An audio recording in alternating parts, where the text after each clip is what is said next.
இவ்வளவு பணிகளையும் செஞ்சு ஏன் நாம் ஆட்சிக்கு வர முடியல?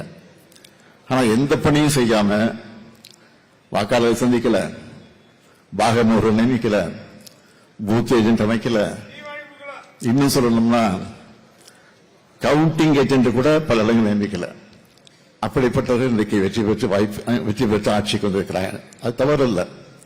ஆனா அது என்ன நடந்திருக்கு? Social media.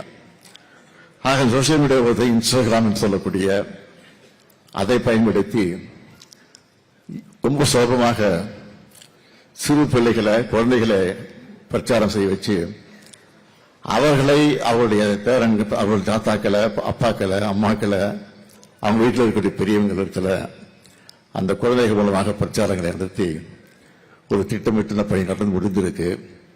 ஆக அது நம்முடைய கணக்கு சரியாமல் போய்விட்டது. ஆனால் இனிமேல் நாம் உஷாராக இருந்து அதையும் முறியடிக்கக்கூடிய வகையில் அந்த பணியை நாம் நிறைவேற்றுவதற்கு திட்டங்கள் எல்லாம் தீட்டியிருக்கிறோம். எனவே நீங்கள் எதை பற்றியும் கவலைப்பட வேண்டிய அவசியம் இல்லை.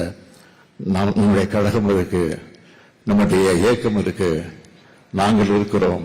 எதை பற்றி நீங்கள் கவலைப்பட வேண்டிய அவசியம் இல்லை. மீண்டும் நாம் தான் ஆட்சிக்கு வருவோம் என்ற நம்பிக்கையோடு பணியாற்றுங்கள்.